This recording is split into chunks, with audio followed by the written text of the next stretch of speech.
We've all heard the stories. The 300 at Thermopylae, the red cloaks and the bronze shields, the warriors who trained from childhood to know no pain and no fear. Almost nobody talks about the uncomfortable parts. The boy taken from his mother at age 7 to be forged into a weapon. The bride abducted and dressed like a boy on her wedding night. The state that decided if a baby was fit to live just days after its birth. We are told they were heroes. But what was the price of that heroism? What did it cost in human terms? In Sparta, every relationship, every birth, every desire was controlled by the state for the state. They weren't just breeding soldiers, they were engineering souls. Today we look at 5 of the most horrifying sexual and social practices of the Spartan warriors, practices that sit in the chronicles of Plutarch and Xenophon, waiting. If you value documented history like this, subscribe. It's the best way to support our work. Also, comment from which city you're hearing this from. This script is researched and factual, using sources from ancient historians like Plutarch and Xenophon. Now back to the story. Number 1. The Agoge's embrace. Your life as a Spartan male begins at age 7. The state has decided you are worthy. You are taken from your family, from your mother's care. You are now enrolled in the Agoge. The brutal state-run education system designed to systematically erase your individuality and rebuild you as a cog in the Spartan war machine. You are now the property of Lacedaemon. You are organized into a herd, an agel, and live in a barracks with other boys your age. Your world shrinks to the training ground in the mess hall. You learn to fight, to read and write just enough for military orders, to speak in short, pithy phrases, the origin of the word laconic. You learn to endure pain, to steal your food without getting caught, because your rations are intentionally kept meager. If you are caught, you are whipped viciously, not for stealing, but for your incompetence. You are given one garment, a simple tunic called a phoenicus, to last the entire year. You walk barefoot, hardening your feet against the rough ground. You sleep on a bed of reeds. You must gather yourself from the banks of the river Eurotas, with your own hands, without a knife. Everything is a test. Everything is designed to make you hard. Around the age of 12, a new figure enters this brutal world. He is an older, respected warrior, a veteran of the phalanx. He is your mentor, your Erastes. You are his beloved, his Eromenos. This is not a hidden romance. It is a public, state-sanctioned institution, woven into the very fabric of the Agoge. The relationship is overseen by the Paidonomos, the chief magistrate in charge of all the boys, a position of immense honor. Your mentor is now responsible for your education, for your moral development, for molding you into the perfect Spartan citizen soldier. Plutarch, writing in his Life of Lycurgus, tells us this system was designed by the city's legendary lawgiver himself. The bond was meant to be a model of virtue, a pure and noble love. The warrior was to admire the boy's spirit and courage, and the boy was to revere the man's wisdom and battlefield prowess. But this was a military academy, not a philosophical salon. The relationship was also about control, about creating an unbreakable loyalty between soldiers who would one day stand shield to shield in battle. The Theban Sacred Band, a unit of 150 pairs of male lovers, would later become the most feared hoplite force in Greece, proving the military effectiveness of such bonds. The Spartans understood this power dynamic intimately.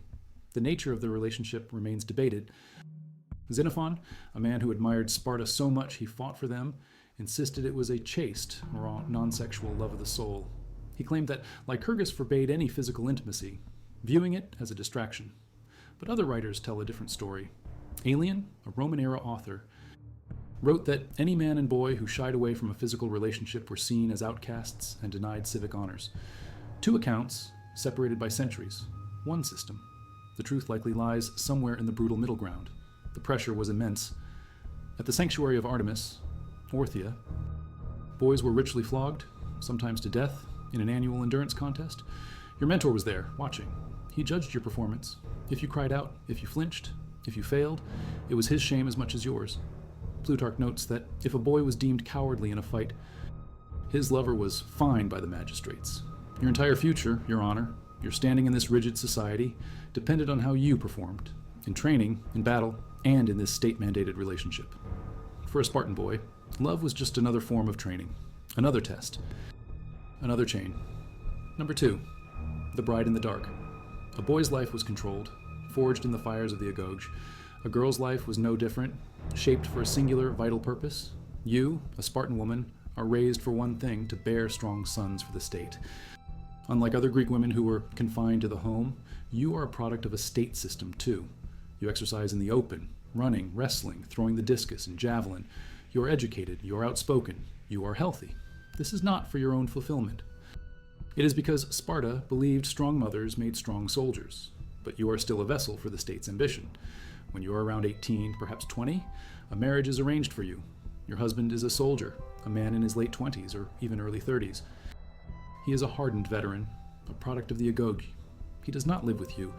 He lives in a military barracks with the 15 or so men of his syssitia, his common mess hall. This is his family. You are his duty. The wedding night is not a celebration. It is a ritual abduction. The harpazine, the act is symbolic, a remnant of a more primitive time, but its message is clear. You are being taken. You do not go to your husband's home. A bridesmaid, the nymphokomos, takes you to a darkened room.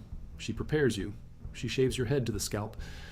She dresses you in a man's cloak and a man's sandals. She leaves you on a simple straw pallet on the floor, alone, in the dark. Why the disguise? Plutarch, our primary source for this ritual, doesn't say.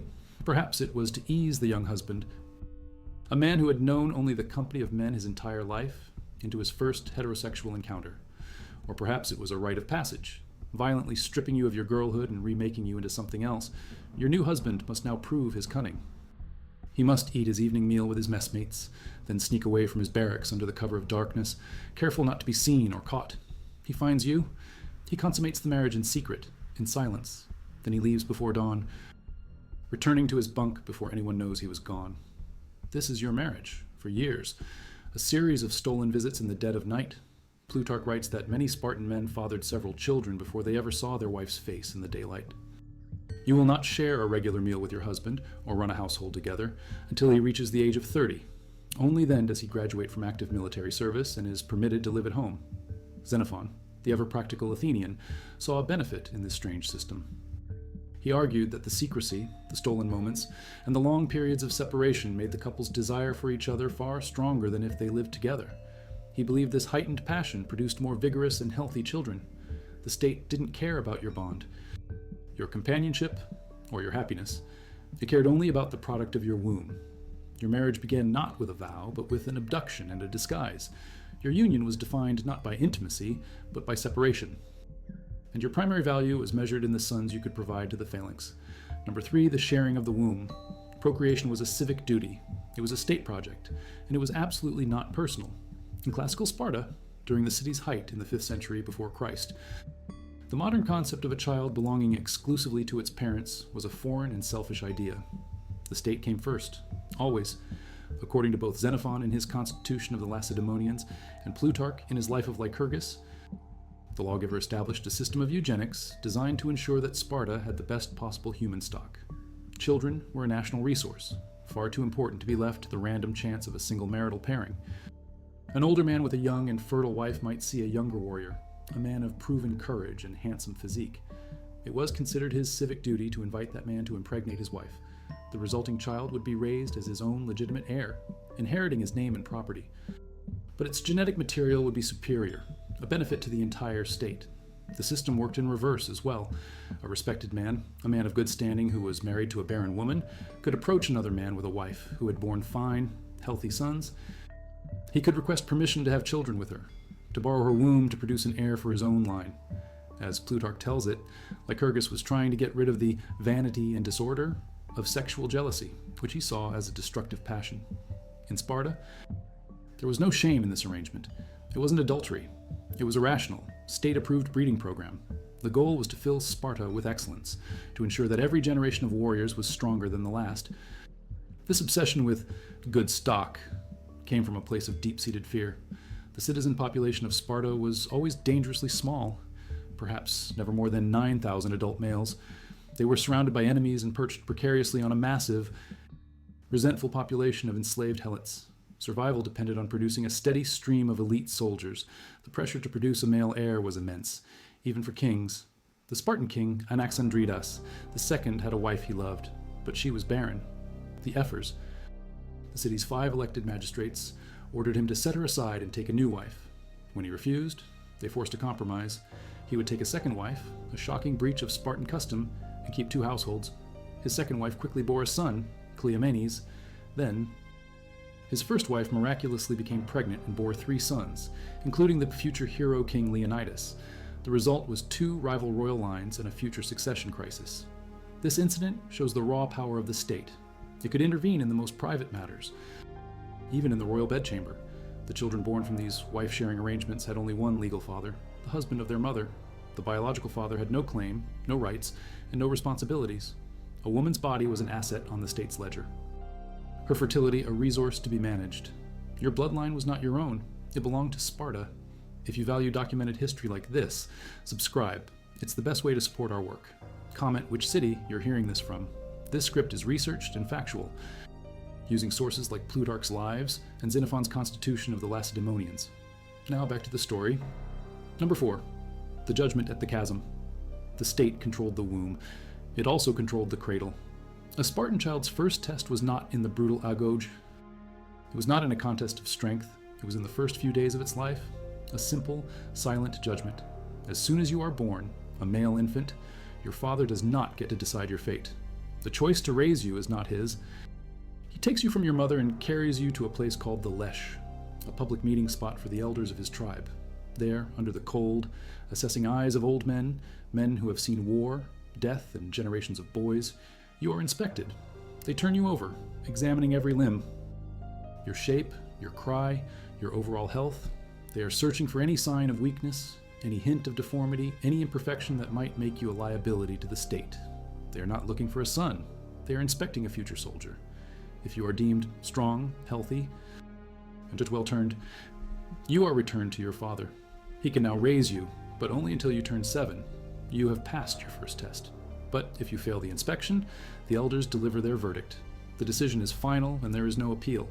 Plutarch, in his Life of Lycurgus, describes what happens next with chilling clarity. You are taken to a place called the Apothete, a name that means the deposits. It is a deep chasm, a pit in the jagged slopes of Mount Taygetus, the mountain that looms over Sparta. You are left there, abandoned to die from exposure, from hunger, or from the wild animals that roam the slopes. The state had decided you were not worth the food or the training it would take to raise you into a Spartan warrior. Plutarch reports their cold logic. It was better both for the city and for the child that it should not live if it was not well equipped for health and strength from the very beginning. For centuries, this story has defined Sparta's unique brand of brutality. It's important to note that infant exposure was not uncommon in the ancient world. In Athens, the father had the legal right to decide whether to raise a child, and unwanted infants, and especially girls, were often left to die. But what made the Spartan practice so shocking, both to other Greeks and to us, was that it was not a private decision made by a desperate family. It was a state-sponsored policy, a systematic culling of the population by a committee of elders. For a long time, historians wondered if this was just a dark legend, propaganda created by Sparta's enemies. But the chasms of Mount Taygetus are real. And while some scholars suggest that weaker infants might have been relegated to a lower social class rather than killed, the story in our ancient sources is unambiguous. For the newborn Spartan, there was no unconditional love from the state. There was only one verdict, delivered within days of your first breath: pass and be forged into a weapon, fail and be discarded. Number 5, the Helots' body. Citizens were controlled. Non-citizens were consumed. The entire Spartan system, the professional army, the political stability, the famous austerity, all rested on a foundation of the most brutal form of slavery. The Helots were a conquered people, the original Greek-speaking inhabitants of Messenia and Laconia, subjugated by the Spartans in a series of bloody wars in the 8th and 7th centuries before Christ. They were not chattel slaves bought and sold at a market. They were owned by the state itself and assigned to work the land of individual Spartan citizens.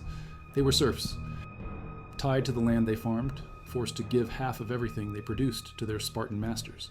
They had no rights, no freedoms, no path to citizenship, and no legal personhood. The historian Herodotus estimated that the Helots outnumbered the Spartan citizens by a ratio of 7-1. Thucydides wrote that Spartan policy was always governed by the necessity of taking precautions against them. This massive demographic imbalance created a deep, abiding paranoia in the Spartan mind. Fear drove their cruelty. To legally sanctioned violence against them, the Ephors, the 5 chief magistrates of Sparta, would formally declare war on the Helot population every single year upon taking office. This ritual meant that any Spartan could kill a Helot at any time without incurring religious pollution or facing any legal consequence. It was a perpetual open season. The most terrifying instrument of this oppression was the Crypteia, a so-called secret service. The most promising and ruthless graduates of the Agoge were selected for this institution. They were sent out into the countryside with nothing but a knife, forced to live off the land and terrorize the Helot population. Plutarch describes how they would hide during the day and roam the roads at night, murdering any Helot they found. The goal was to eliminate the strongest, the most intelligent, and the most defiant Helots before they could lead an uprising. While the sexual lives of Spartan citizens were rigidly policed for the purpose of eugenics, no such rules applied to the Helots. They were property. Spartan men, living in all-male barracks for decades, physically separated from their wives, were surrounded by a powerless population they could exploit at will.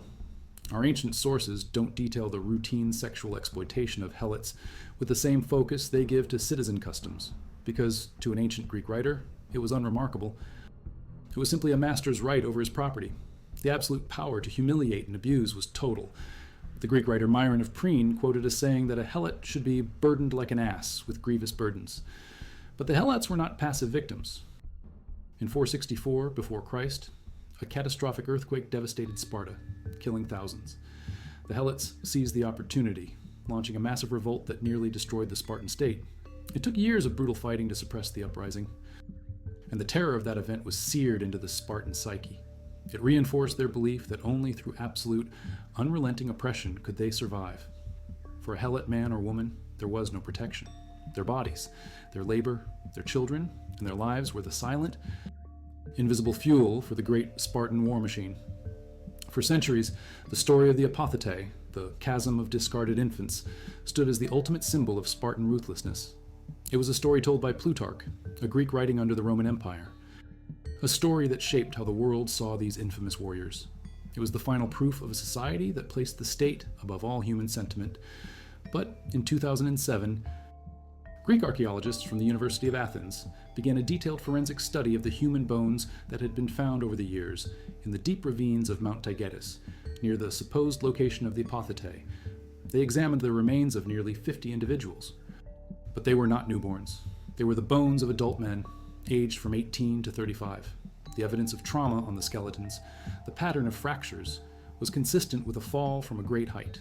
These were likely traitors, criminals, or prisoners of war from the endless conflicts of the 5th and 4th centuries before Christ. The discovery doesn't mean Plutarch's account of infant exposure was a lie. The fragile, cartilaginous bones of a newborn would never survive for 2,500 years in the harsh soil. But it confirms that the apothetae was a real place. It was a pit for the state's enemies, a place of final judgment. The Spartans built their society to be a weapon, and every single person, from the newborn child to the conquered Helot, was either a part of its edge or crushed beneath its weight.